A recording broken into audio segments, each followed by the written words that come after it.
तुम मुझे खून दो, मैं तुम्हें आजादी दूंगा। इस तरह के क्रांतिकारी नारे लगाने वाले भारत के महान देशभक्त नेताजी सुभाष चंद्र बोस एक ऐसे नेता थे जिन्होंने हर भारतीय के मन में स्वराज की चाह जगा दी। तो दोस्तों, इस कहानी की शुरुआत होती है 23 जनवरी 1897 से, जब ओडिशा के कटक में सुभाष चंद्र बोस का जन्म हुआ। उनके पिता का नाम जानकीनाथ बोस था, जो कि पेशे से एक वकील थे, और उनकी मां का नाम प्रभावती बोस। और इसके अलावा उनकी फैमिली में उनके 13 और भी भाई और बहन मौजूद थे। और दोस्तों, सुभाष चंद्र बोस शुरू से ही पढ़ाई लिखाई में बहुत दिलचस्पी रखते थे, और इसीलिए स्कूल के समय से ही वह सभी टीचर्स के फेवरेट थे। उन्होंने अपनी शुरुआती पढ़ाई प्रोटेस्टेंट यूरोपियन स्कूल से पूरी की, और फिर साल 1913 में मैट्रिक में सफल होने के बाद से उनका एडमिशन प्रेसिडेंसी कॉलेज में करवा दिया गया।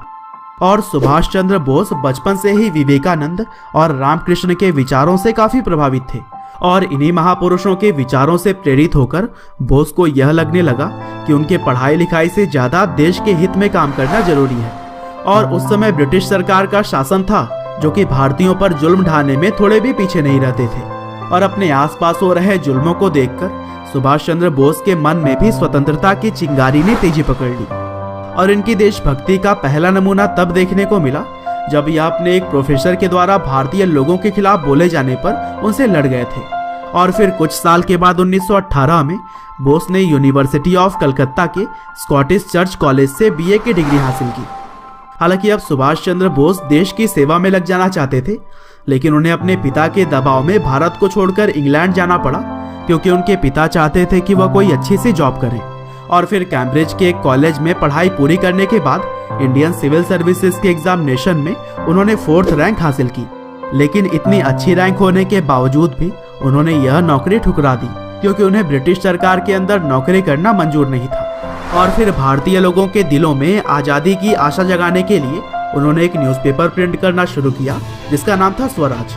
और इस समय उनके मार्गदर्शक बने उस समय के एक महान नेता चित्तरंजन दास, जो कि देशभक्ति से भरे हुए भड़काऊ भाषण देने के लिए जाने जाते थे। और फिर सुभाष चंद्र बोस के काम को देखते हुए उन्हें 1923 में ऑल इंडिया यूथ कांग्रेस का प्रेसिडेंट चुन लिया गया।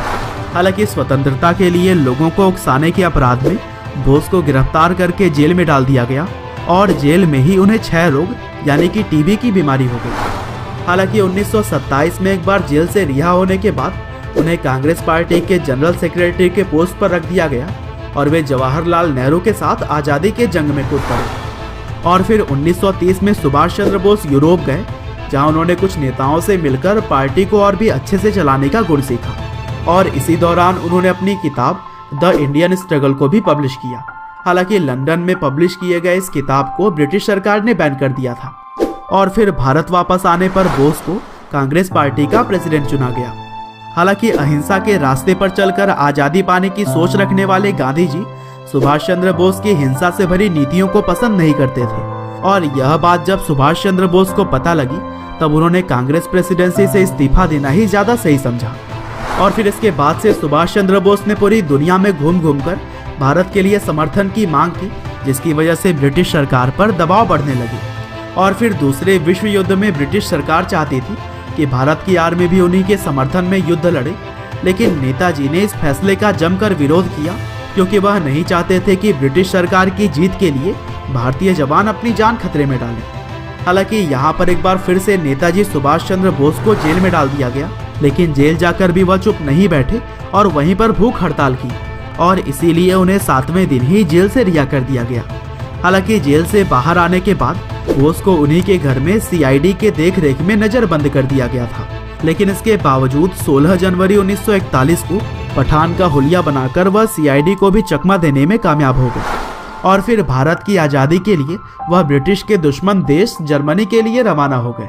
और फिर यहाँ पर हिटलर ने उनसे भारत को समर्थन देने का वादा किया। लेकिन जब विश्व युद्ध में जर्मनी की हार होने लगी, तब एक सबमरीन से सुभाष चंद्र बोस जापान चले गए। और फिर उनके मजबूत इरादों को देखते हुए उस समय जापान के प्रधानमंत्री ने भी भारत के सहयोग करने की बात कही। और फिर जापान के साथ मिलकर नेताजी ने आज़ाद हिंद फौज की स्थापना की, जिसे कि लोग INA या फिर इंडियन नेशनल आर्मी के नाम से भी जानते थे।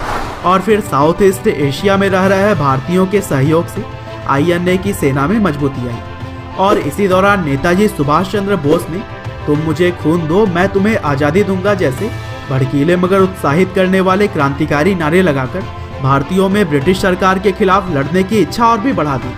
हालांकि दूसरे विश्व युद्ध में जापान की हार की वजह से भारत को आर्थिक मदद और हथियार मिलने बंद हो गए और मजबूरन नेताजी को भी इंडियन नेशनल आर्मी को बंद करना पड़ा। और फिर इसी तरह से देश की सेवा करते करते 18 अगस्त 1945 को एक विमान दुर्घटना में सिर्फ 48 साल की उम्र में ही सुभाष चंद्र बोस की मृत्यु हो गई। हालांकि उनकी लगाई हुई स्वतंत्रता की चिंगारी ने भारत को कुछ साल के बाद ही यानी कि 1947 में आज़ादी दिला दी। तो दोस्तों, यह थी कहानी भारत के वीर पुरुष नेताजी सुभाष चंद्र बोस की।